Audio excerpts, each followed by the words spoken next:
প্রাথমিক বিদ্যালয় যেখানে কোমলমতি শিশুদের হৈ হুল্লোড়ে মুখরিত থাকার কথা, সেখানে বিরাজ করছে শুনশান নীরবতা। কারণ এই বিদ্যালয়টিতে ছাত্রছাত্রীর সংখ্যা মাত্র ৯ জন এবং শিক্ষক আছেন ৩ জন।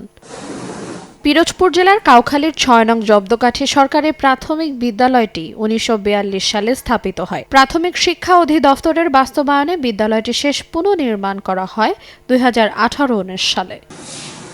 এদিকে সকল শ্রেণীর ছাত্রছাত্রী একই ক্লাসরুমে বসে থাকেন এবং অন্য ক্লাসরুম তালাবদ্ধ ও ফাঁকা পড়ে থাকে। নির্জন ও ভাঙা রাস্তা এবং কোনো শিক্ষক না থাকার কারণে অনেক অভিভাবকই তাদের সন্তানকে স্কুলে পাঠাতে আগ্রহী নন। জব্দকারী স্কুলে আমার মেয়ে পড়াইতাম, এখন পড়াই না। রাস্তাঘাট ভালো না, পাশে জঙ্গল, তারপর কোনো বেশি যোগাযোগ করা যায় না।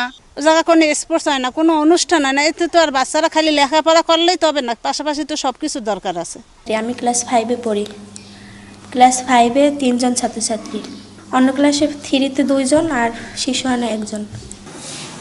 শিশু জন্মহার, যোগাযোগ ব্যবস্থা ও কাছাকাছি অন্য বিদ্যালয় থাকার কারণে ছাত্রছাত্রী সংকট বলে জানালেন বিদ্যালয়ের ভারপ্রাপ্ত প্রধান শিক্ষক। সীমিত পরিসরে সমাবেশ করি যেহেতু শিক্ষার্থী খুবই কম, আর আমরা আপ্রাণ চেষ্টা চালিয়ে যেতে আছি যে স্টুডেন্ট বৃদ্ধির জন্য। এজন্য আমাদের মাসিক যে মিটিং বা দৈনন্দিন যে কাজ, ওদের উৎসাহিত করা, খেলাধুলার সরঞ্জাম, আমরা বিভিন্ন ধরনের খেলাধুলার আয়োজনও করি, ওদের উৎসাহিত করি। কিন্তু এই যোগাযোগ ব্যবস্থা খারাপ কারণে এই জন্যই স্টুডেন্টরা অতটা আগ্রহী না স্কুলে আসতে।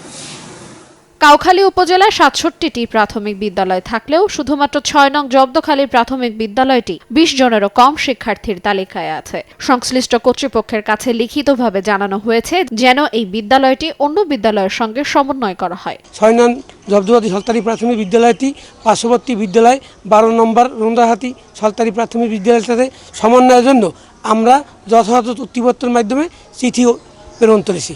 শিক্ষকদের ব্যাপারে নীতি নির্ধারক তথ্যপত্র ডিসিশন নেবে, নীতি নির্ধারক যারা আছে তারা ডিসিশন নেবে এই বিদ্যালয়ের ভবন এবং এই শিক্ষক কোথায় কীভাবে তা মার্চ হবে। একসময় জাঁকজমকপূর্ণ বিদ্যালয়টি এখন নীরব নিস্তব্ধ। শিক্ষকদের উদাসীনতা, বিদ্যালয়ের যোগাযোগ ব্যবস্থা এবং ম্যানেজিং কমিটির মনোমালিন্যকেই দায়ী করছেন বিদ্যালয়ের প্রাক্তন ছাত্রছাত্রী ও এলাকাবাসী। সময় সংবাদ, পিরোজপুর।